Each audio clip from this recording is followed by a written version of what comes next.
Had a chance today to talk to Denis Coderre, who's been in the news an awful lot lately, of course, because he's getting closer and closer and closer to finally deciding if he will, in fact, run for leadership of the Provincial Liberal Party. Now, you may remember a couple of days ago, he actually showed up in Quebec City in the National Assembly in the visitors gallery. So highly unusual, I think, to say the least.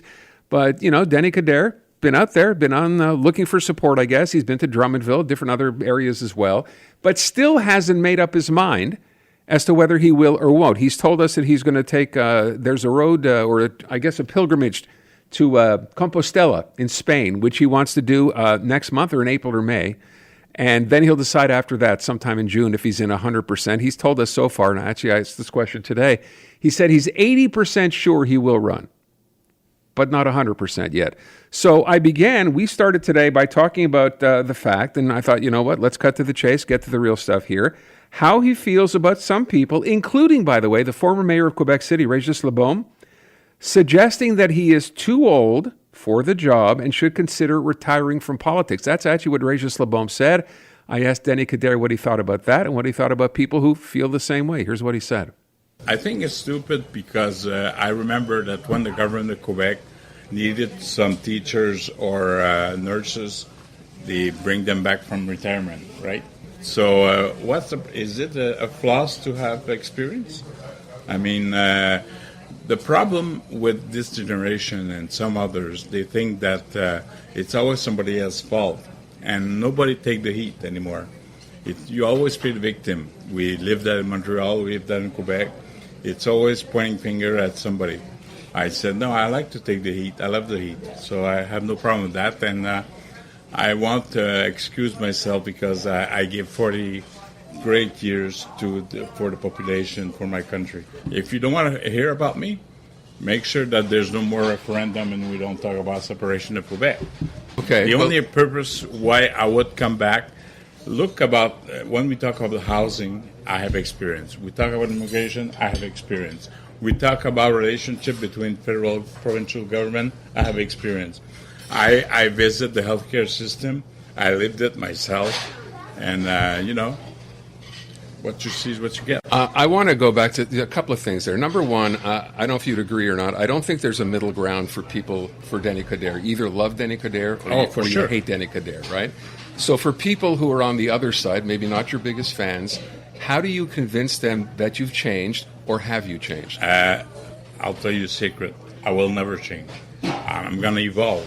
I can make mistakes. I will still make mistakes, but I don't do it twice. The same one. Secondly, listen, when I said I want to know, there's 95% of the population knows me. That's an arrogance. I'm looking for the 5%. I don't know where it is. So, no. Listen, I feel a bit like people like Churchill. I'm a man of crisis. I'm somebody who's, when there's some chaos, I'm a general from the trench. And I'm not in the tent in the back just watching maps and give you orders. I like to put my hands in it. So I'm from the kitchen. I'm not from the lounge. Still got that sloganeering going on. So, yeah, there's the question being answered about people. And yes, that's the case. I remember when we asked this question on the show, like, hey, there's not a whole lot of middle ground. Either you liked him based on what he did as mayor of Montreal, or you didn't. But to his credit, he said, I'm not going to change. I'm going to evolve. We shall see. I followed that up by asking, because this was the big story about a day or so ago, this idea of him being accused of fear-mongering by raising separation, or, the threat of a referendum, of course, if the PQ wins the next election, which he did. And he heard from a few people saying exactly what I just said, that he's fear-mongering. I asked yesterday on the show, do you actually believe that's the case? Because I'm not sure that's what's happening here at all. I thought he was simply pointing out the fact that the PQ, who have been gaining in strength, Paul St. Pierre Plamondon, if they were to win an election, and polls now show that if an election were held today, and it's not, but if it were, they would win. And they would form a majority government, and that simply means that, if that happens, you're getting a referendum.